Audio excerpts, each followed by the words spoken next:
अस्सलाम वालेकुम जी। मैं हूं मोहम्मद अनसर और आप देख रहे हैं मेरा यूट्यूब चैनल सियासी पॉइंट। इस चैनल के तवसल से मैं आपसे मुखातब होता हूं। डेली बेसिस पे मैं लेक्चर्स अपलोड करता हूं मुख्तलिफ़ टॉपिक्स पे, मुख्तलिफ़ जो कॉन्स्टिट्यूशंस के हवाले से, पॉलिटिकल साइंस के हवाले से और एलएलबी, पीपीएससी, सीएसएस और एफपीएससी के हवाले से जो टॉपिक्स ज़्यादा करंट अफेयर्स के हवाले से इंपॉर्टेंट्स होते हैं या जो पॉलिटिकल साइंस के स्टूडेंट्स हैं उनके हवाले से मैं डेली बेसिस पे वीडियोस अपलोड करता हूँ। आप कोशिश किया करें कि जो इस फील्ड के बंदे हैं, स्टूडेंट्स हैं, पॉलिटिकल साइंस के हैं, लॉ के हैं या फिर वो कॉम्पिटेंट एग्ज़ाम की तैयारी कर रहे हैं, तो उनके साथ लाज़मी इन वीडियोस को शेयर किया करें। वीडियोस बनाने का तरीका तो सिंपल है, लेकिन इसमें ये है कि आपके काफ़ी चीज़ें जो कि क्लियर हो जाती हैं। तो आज का जो हमारा बहुत ही इम्पोर्टेंट जो टॉपिक है, इम्पोर्टेंट कह लें, अमेरिकन कॉन्स्टिट्यूशंस के हवाले से जो अमेंडमेंट्स होती हैं इसके अंदर, ये टॉपिक बहुत ज़्यादा इम्पोर्टेंट है हर हवाले से। ख़ास तौर पे जो पॉलिटिकल साइंस के स्टूडेंट्स हैं उनके लिए ये बहुत ही इम्पोर्टेंट है टॉपिक है। तो आज कल हमने डिस्कस किया था कि अमेंडमेंट की कैसे जाती है, कितने तरीके होते हैं, और साथ हमने डिस्कस किया था इस पे एतराज़ात और क्रिटिसिज्म क्या होता है। तो उस चीज़ को डिस्कस किया था और वादे के मुताबिक आज हमने क्या डिस्कस करना था कि जो 27 अमेंडमेंट्स हुई हैं उसको आज हमने डिस्कस करना था। तो आज चलिए हम डिस्कस करते हैं, वीडियो को लंबा नहीं करते। तो जी, अमेंडमेंट्स ऑफ अमेरिकन कॉन्स्टिट्यूशन, इसमें कितनी टोटल अमेंडमेंट्स हुई हैं? 27। इतनी लंबे अरसे में इतना जो लंबा उनका गवर्नमेंट का सिस्टम है, तकरीबन जो 200 साल से ज़ायद की तारीख है, उसमें कितनी अमेंडमेंट्स हुई हैं? जस्ट 27 अमेंडमेंट्स हुई हैं। ठीक है। तो उसके बाद इन 27 अमेंडमेंट्स में से एक सवाल और निकलता है, हमारा क्वेश्चन बनता है कि बिल ऑफ राइट, बहुत ही ज़्यादा इम्पोर्टेंट टॉपिक है। बिल ऑफ राइट या फंडामेंटल राइट्स, बुनियादी हकूक़ जो हैं, तो उस पे मतलब कितनी अमेंडमेंट्स हुई हैं? तो इसमें जो पहली 10 अमेंडमेंट्स हैं ना, वो किस पे हुई हैं? बिल ऑफ राइट पे, बुनियादी हकूक़ के ऊपर।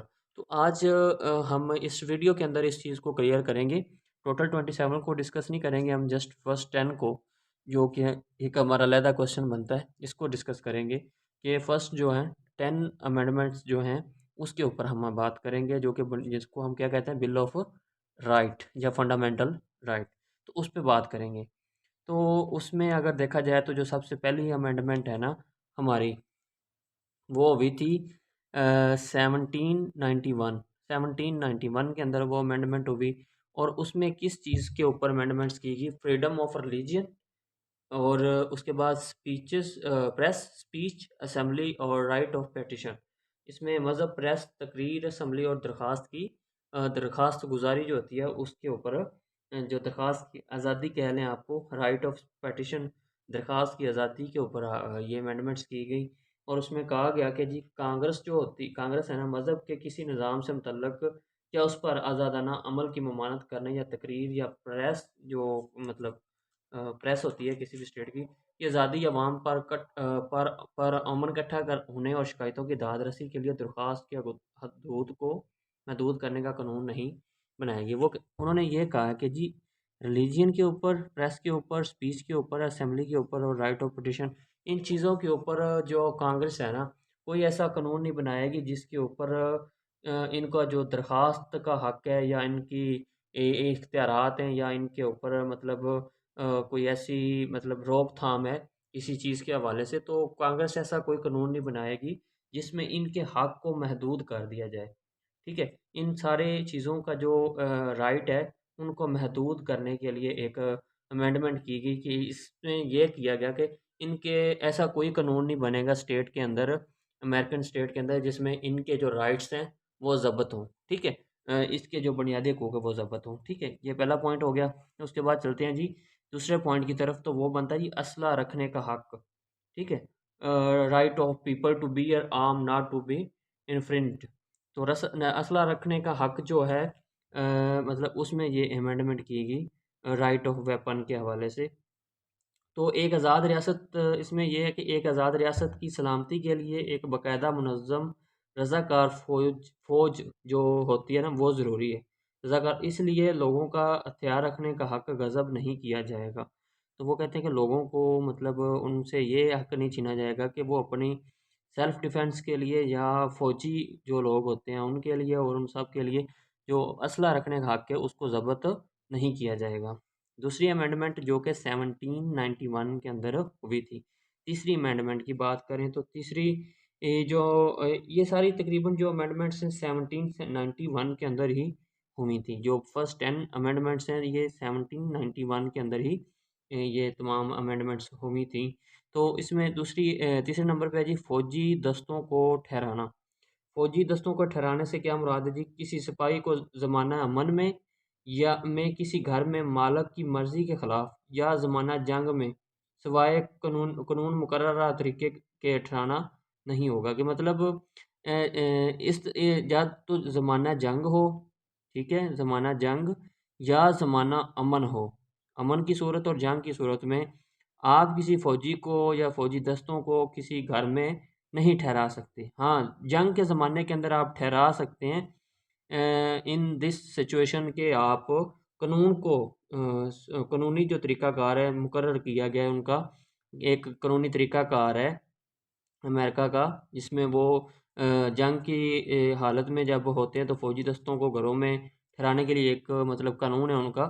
उस कानून को फ़ॉलो करते हुए आप फ़ौजी दस्तों को ज़माना जंग के अंदर आप ठहरा सकते हैं। अदरवाइज़ आप मालिक जो है ना उसकी मर्ज़ी के मुखालफत में जाकर फ़ौजी दस्तों को वहाँ पे नहीं ठहरा सकते। चौथी अमेंडमेंट है गैर मुनासिब तलाशी। गैर मुनासिब जो तलाशी होती है या ज़ब्ती होती है उससे तहफ़्फ़ुज़। गैर मुनासिब तलाशी और ज़ब्ती से क्या तहफ़्फ़ुज़ है? इसमें ये है कि जी अवाम की अपनी ज़ात, घरों, दस्तावेज़ात की गैर मुनासिब तलाशी और ज़ब्ती से महफूज़ रहने के हक़ के ख़िलाफ़ वर्ज़ी नहीं की जाएगी कि मतलब उनकी जो जायदाद है, मतलब जगह है, जो भी चीज़ है उनकी तो गैर मुनासिब ना तो तलाशी ली जा सकती है, ना उनको ज़ब्त किया जा सकता है।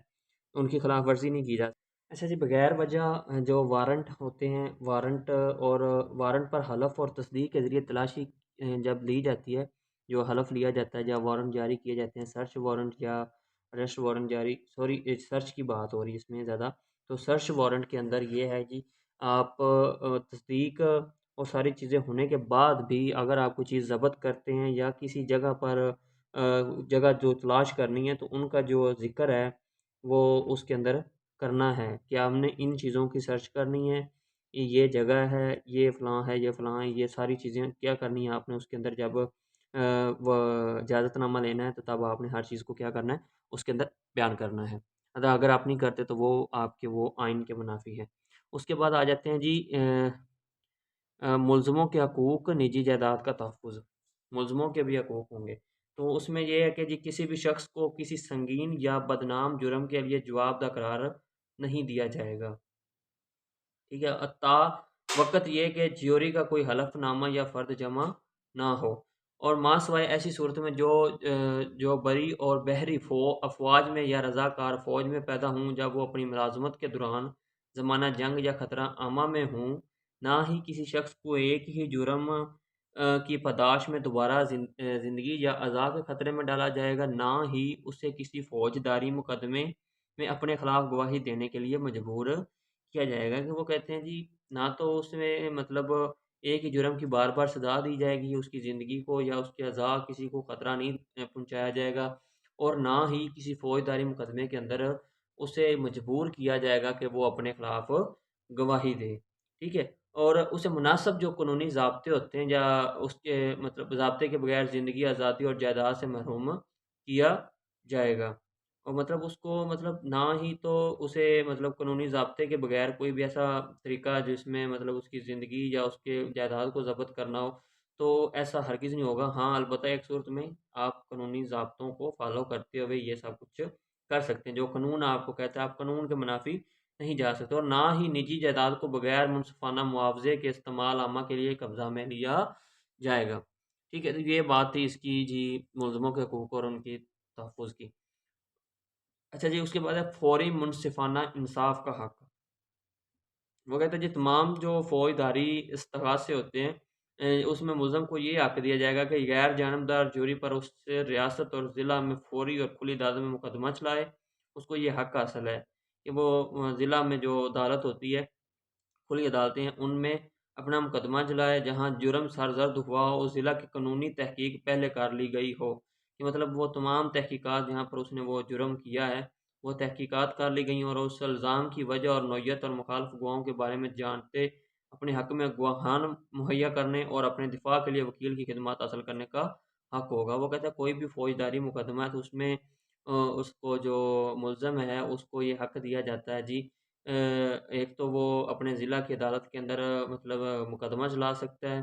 फिर उसके बाद जो इल्ज़ाम की नौइयत है और उस पर जो गवाहान पेश करने और सारा कुछ पेश करना होता है, वो उसको मुहैया करेगा और अपने के लिए वो इंसाफ़ हासिल करने के लिए अपने वकील को भी हायर कर सकता है। उसके पास हक़ है कि वो अपने वकील की मतलब सरपरस्ती में अपने केस को लड़ सकता है। ठीक है? उसके बाद आ जाता है जी सिविल मुकदमात में ज्यूरी के ज़रिए समाअत का हक़। तो कहते हैं जो सिविल मुकदमात हैं ना, उनमें भी जो ज्यूरी के ज़रिए उसकी समाअत का हक़ दिया जाता है। अ, उसमें ये है कि जी आप कानून-नामा के ऐसे मुकदमा जिनमें ज्यूरी को आप समझते होंगे, ज्यूरी तरीका और एक डी ज्यूरी ज्यूरी और डी ज्यूरी एक अलहदा बहस है, 2 तरीक़े में बनती हैं। तो वो आपको नेक्स्ट लेक्चर के अंदर मैं डिस्कस कर दूँगा। तो उसमें ये होगा कि कानून-आमा के ऐसे मुकदमात जिनमें निज़ा की मालियत $20 से ज़्यादा हो और ज्यूरी के ज़रिए मुकदमात की समाअत का हक़ रखा जाए। और इसमें ये होता है जी कि ज्यूरी के समाअत का हक़ समाअत करदा जो हक़ है कि रियासत इत्तेहाए मुत्तहिदा अमेरिका की किसी भी अदालत में सिवाय कानून-आमा के कवाद की जो मुताबिकत रखते हों, दोबारा जाँच नहीं की जाएगी। इसमें जो मतलब दोबारा जो एक मतलब केस हो गया, उसकी सारा कुछ समाअत भी होगी, सारा कुछ जो ज्यूरी तरीके से उसकी समाअत हो गई है, तो उसमें किसी को दोबारा हक़ नहीं है सिवाय कानून-आमा के। क़वाद मुताबिकत के बाद अगर आप देखें तो उसमें किसी को दोबारा समाअत करने का या उसमें जाँच-पड़ताल करने का किसी को हक़ नहीं है। उसके बाद बात करते हैं तो जी पॉइंट 8 जो अमेंडमेंट हुई है, 8वीं अमेंडमेंट है, उसमें ज़मानत, जुर्माने और सज़ा में ज़्यादती से ममानत की गई। बहुत ज़्यादा जो ज़मानत तलब नहीं की जाएँगी, ना ही बहुत ज़्यादा जुर्माने आयद किए जाएँगे। वो कहते हैं कि ज़्यादा ना तो ज़मानतें हर बंदे को ज़मानत दी जाएगी, ये मतलब बहुत ज़्यादा ज़मानतें तलब की जाएँगी। सॉरी फॉर दैट कि आप मतलब कोई भी मुल्ज़िम है तो वो उसके लिए ये नहीं होगा कि वो ज़मानतें ही लेता फिरे। बहुत ज़्यादा ना तो ज़मानतें, ना ज़्यादा जुर्माना और ना ही ज़ालिमाना और गैर मामूली सज़ाएँ दी जाएँगी। ठीक है? तो ये सारी चीज़ों में ये इस चीज़ की ममानत की गई है। अवाम के लिए महफूज़ इख्तियारात। वो इख्तियारात जो आइन के ज़रिए रियासत-ए मुत्तहिदा अमेरिका को तफ़वीज़ ना किए गए हों और ना ही रियासतों को उनसे रोका गया हो, तो बिलतरतीब रियासतों या अवाम के लिए मखसूस होंगे। अवाम के लिए और रियासतों के लिए अवाम के लिए जो है दस्तूर में बाज़ हकूक़ को मुतय्यन करने का ये मफ़हूम नहीं लिया जाएगा। इनको पहले हकूक़ से महरूम कर दिया गया है। वो कहते हैं दस्तूर में जो बाज़ हकूक़ मुतय्यन करने की ये मफ़हूम नहीं लिया जाएगा कि इनको पहले ही हकूक़ से महरूम कर दिया गया। उसके बाद रियासतों की बात है तो वो इख्तियारात जो आइन के ज़रिए रियासत-ए मुत्तहिदा ने अमेरिका को तफ़वीज़ ना की और ना ही रियासतों को उनसे रोका गया हो, तो बिलतरतीब रियासतों या अवाम के लिए मखसूस होंगे। तो उम्मीद करता हूँ कि आपको इन पॉइंट्स की जो 10 पहले हैं इनको हम बिल ऑफ राइट या फंडामेंटल राइट कहते हैं, तो इसकी आपको समझ आ गई होगी। मज़ीद इंशाल्लाह नेक्स्ट वीडियो भी मैं साथ अपलोड करता हूँ।